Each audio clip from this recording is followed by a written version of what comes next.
Praise the Lord. प्रभुंकर महिमा हो।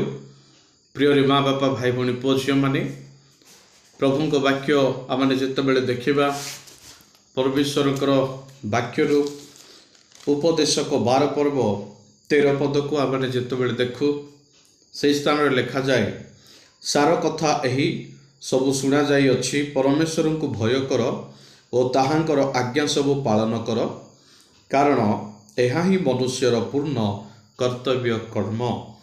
आज परमेश्वर वाक्य अनुसार ए वाक्य को आपण माने शुणी जानी पूर्वर पढ़ी तथापि आपण मान सम्मुखें यह रखापी चाहे जे सबू शुणा जाइए। एटा भी आपण माने शुणी सबू शुणी आउ ए वाक्य कौन शुणी नथिबे कि शुणी आउ परमेश्वर को भय कर। प्रिय माँ बापा भाई भौणी पुओ झील मैंने आपण माने शुणी सुंदर कथा। अनेक लोक कहते ये वाक्य कौन आम शुणुनु कि केते शुणी शुणी आसीचु किंतु भल कथा सब विषय शुणी। प्रभु आपण मान को आशीर्वाद करंतु जहाँ शुणी से वाक्य शुणिला परे प्रभु को टिके भय करिवाटा शिखंतु एवं से वाक्य अनुसार ताहांकर जो आज्ञा समस्त रही अछि ताहांक वाक्य रे से सबु पालन करंतु पालन करी आगको बढ़ंतु।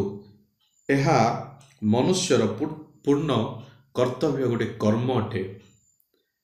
एडा प्रभु आपण मान को काम देबा पई चाहुछंती। जहाँ तुमे शुणियछ से सब विषय शुणिला परे प्रभु को भय कर तत्सहित परमेश्वर आज्ञा सबको पालन कर।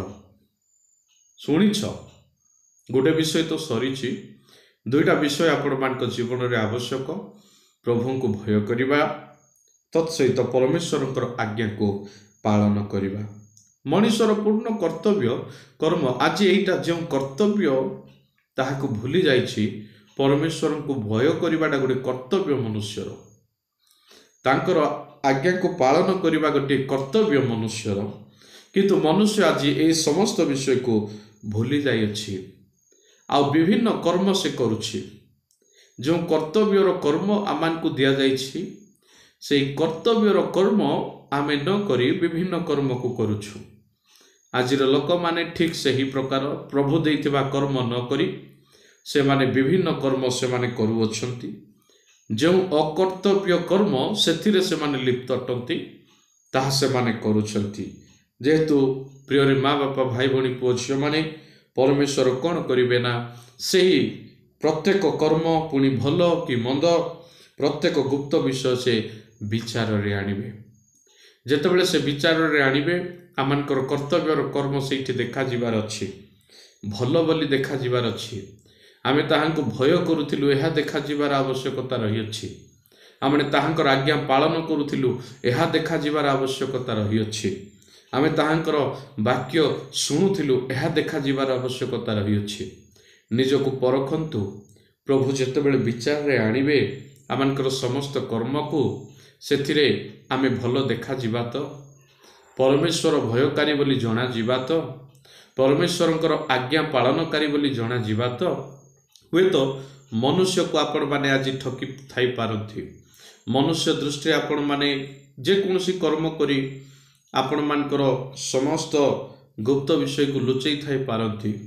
अकर्तव्य कर्म करी मध्य आपण माने ताकू कर्तव्य कर्म बोली दाबी करि पारिथांती किंतु परमेश्वरंक निकट रे ताहा कदापि हेबो नाही। आउ परमेश्वर को आपण माने ठकी पारिबे नाही। परमेश्वरंकर निकट रे आपण मानकर संपूर्ण जीवन रो पूर्ण कर्तव्य कोन ताहा से विचार करिवे। ताहा ताहांक सम्मुखरे आपण मानक सम्मुखरे प्रत्येकंक सम्मुखरे रखा जिवो। एणु विचार दिन पूर्वरु विचारित हेबा पूर्वरु जो पूर्ण कर्तव्य कर्म ताहा करंतु जहा कि शेष रे भल देखा जिवो। मोर आशा भरोसा विश्वास आपण माने प्रभु को वाक्य को शुणी आउरी मध्य शुणंतु। प्रभु को भय जदि करछंती भल कथा जदि नाही प्रभु को भय करी आगक बढ़ंतु एवं प्रभुंकर आज्ञा को ପାଳନ କରନ୍ତୁ। ଏହି ପ୍ରକାର ଆପଣମାନଙ୍କର ପୂର୍ଣ୍ଣ କର୍ତ୍ତବ୍ୟର କର୍ମକୁ ସଫଳ ଭାବରେ କରନ୍ତୁ। ଏହା ମୋର ବିଶ୍ୱାସ ଭରସା, ଆପଣମାନେ ଏହି ବାକ୍ୟ ଅନୁସାରେ ଜୀବନ କାଟିବେ। ଗଡ୍ ବ୍ଲେସ୍ ୟୁ। ପ୍ରଭୁ ଆପଣମାନଙ୍କୁ ଆଶୀର୍ବାଦ କରନ୍ତୁ। ପ୍ରେଜ୍ ଦ ଲର୍ଡ।